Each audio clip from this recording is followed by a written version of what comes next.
ውድ ቤተሰቦች ተመልሼ መጥቻለሁ። ተመልሼ ስመጣ እንግዲህ አንድ ደስ የሚል ምክር ወይም ደግሞ ደስ የሚል መልእክት ለሩታ ዩቱብ ላይ ተጭነዋል። እናንተ ማየታችሁታል ብዬ ተስፋ አረጋለሁ። ከመልእክቱ ውስጥ ትንሽ የቻልኩትን ላንብብላችሁ ማለት ነው። ይድረስ ለሩታ ይላል። ልቡ ያሻፈደውን ሰው ከመለመን ይልቅ ያንን ጉልበት ራስሽን ለመገንባት ማዋል ይሻላል። አንቺ ራስሽን ስታከብሪ በራስሽ ስትቆሚ ነው ላንቺ ያለው ፍላጎት የሚመለሰው። ፍቅር ጥያቄ እንጂ ልመና መሆን የለበትም። ለምነሽ ቢሳካ አብርሃም ወደ ቤት ቢመለስ እንኳን በሚመለሰው በፍቅር ሳይሆን በሀዘን ነው።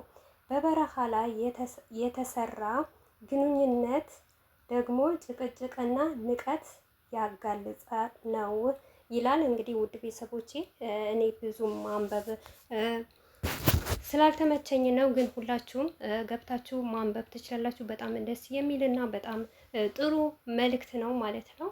እና በዚሁ አጋጣሚ በመልእክቱ ውስጥ እኔ የተረዳሁት ነገር ቢኖር ልክ እንደ ሩታ ህይወት ያላት እንደ ሩታ ህይወት እያሳለፈች ትሆናለች ብዬ ተስፋ አድርጋለሁ። ምክንያቱም መጀመሪያ ላይ መግቢያ ላይ ብለዋለች በራሴ ባሳለፍኩት ነገር እና ላንቺም ላካፍልሽ በማለት ነው ይሄንን መልእክት ያስተላለፈችላት ማለት ነው።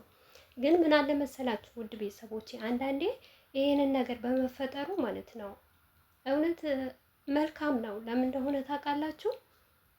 ይሄንን ነገር ሩታ አልቅሳ ምናምን ይሄንን ነገር ማድረግ ተገቢ ባይሆንም ግን ለሩታ ለሷ ለራሷ እንዲቆርጥላት ያደርግላታል። ለምን ብትሉ ነገ ይሄንን ነገር ባታረግ በቃ በዚህ ሁኔታ አብርሽና ሩታ ቢለያዩ እንኳን የነገ ቀን ሉል መጥቶ ጥያቄ ሊፈጥርባት ይችላል ማለት ነው። ለምንም ዋጋም አልከፈልሽም እናቴ ይሄንን ነገር ለምንም አላስተካከልሽም ሊላት ይችላል።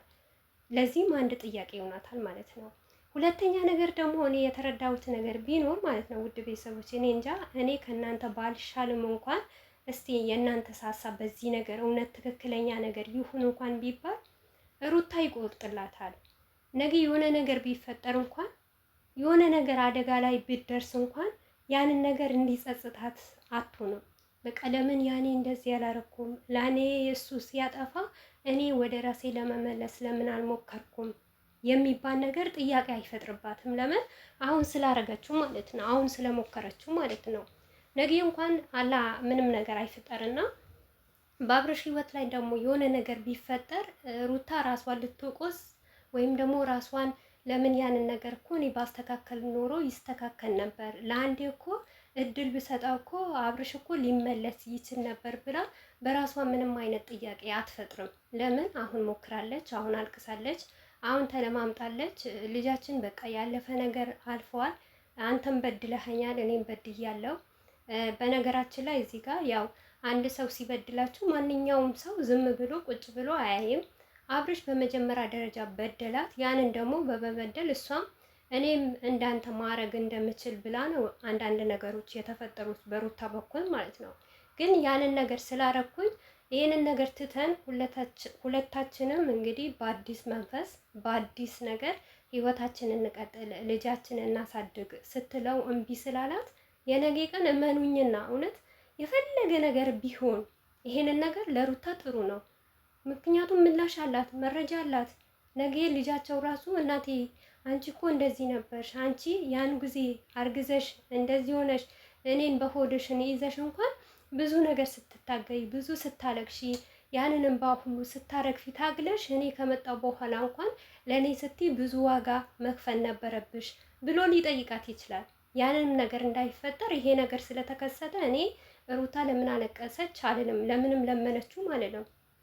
እውነት ለመናገር ሩታ የመጣችበትን መንገድ ካወቃችሁ ማንም የሚያደርገው ነገር ነው። ከዚህ በላይ ከዛ ካረገችው ለአብርሽ ከከፈለችው ዋጋ ዛሬ መታ ላለቀሰችው እኔ አይደንቀኝም።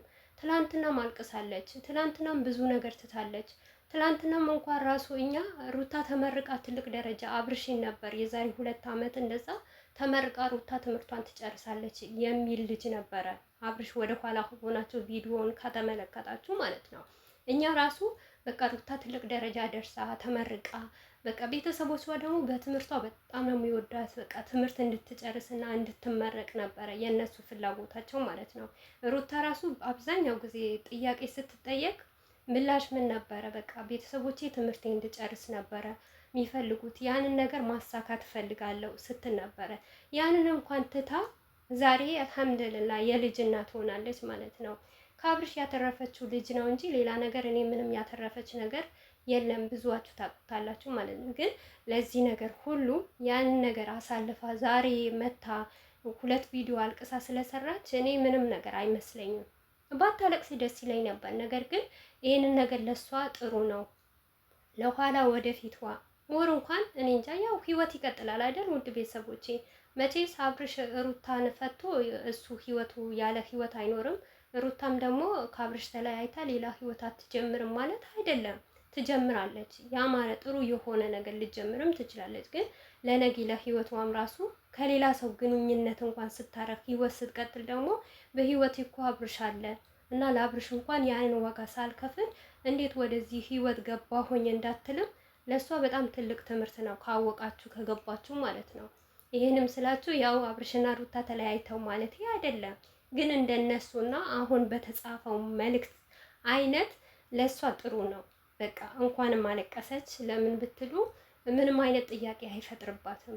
ምንም አይነት በቃ ተጸጽታ ለምን ምናምን የሚባል ነገር የለም። ለምናዋለች እምቢ ካለ እሱ ነው እንጂ የሚጎዳው፣ እሷ የምትጎድበት ምክንያት ምንም አይነት ምክንያት የላትም። ለምን ብትሉ ታግላለች፣ ለፍታለች፣ ለምናዋለች። እሱ በድሏት፣ እሱ አስከፍቷት፣ እሱ ብዙ ነገር አድርጓት ማለት ነው። እና ወልዳ አስቀምጦ እንኳን ከሌላ ሰው ጋር ሲሆን ከሌላ ሰው ጋር ሲላላጥ በእርግዝናዋ ጊዜ ከወለደች በኋላ እርጉዝ ቤተሰቦቿ ላይ ቁጭ ብላ ራሱ ግቢ ውስጥ እየተገባ በቃ መናገር አልፈልግም። ብዙ ነገር የበደላትን ሰው በቃ እሷ ሆና ችላ ውጣ ያንን ነገር ይቅር በቃ ተሳስቻለሁ፣ አጥፍቻለሁ፣ አንተም አጥፍተሃል፣ እኔ ማጥፍቻለሁ፣ አዲስ ህይወት እንጀምር። ትላንትና አይታችኋላ። ይሄ ልጃችን እንኳን ብቻውን መቅረት የለበትም።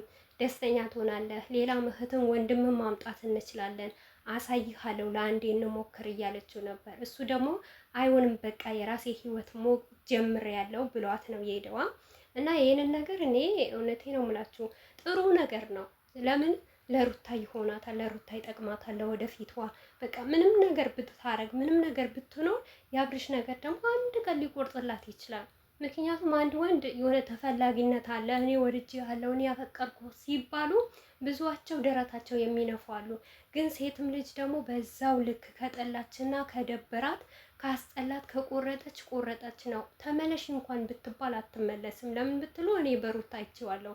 በእርግዝናዋ ጊዜ ትክክለኛ እውነት ነገር ስለተጣሉ አብርሽና ሩታ ስምምና ስላልነበራቸው ያን ሁሉ ስትለመን እንኳን ያን ሁሉ ስትሆን ምንም አይነት ነገር መመለሻ አልነበራትም። በቃ ቆርጣ ነበር እስከ ዛሬ የደረሷችሁ። ከታረቁ በኋላ ግን አንዳንድ ነገር እያሳያት እያያችሁ ነው። ከደስታ ጋር ስትሆን የሆነ ነገር ስታረግ በቃ ለምን የሆነበትም ሊድ ስትል ለምን ትሄጃለሽ? መሄድ የለብሽም የቤት ቁጭ በይ እያለ ያንን ፊሊንግ ስለሚያሳያት ነው ሩታ መቁረጥ ያልቻለችው።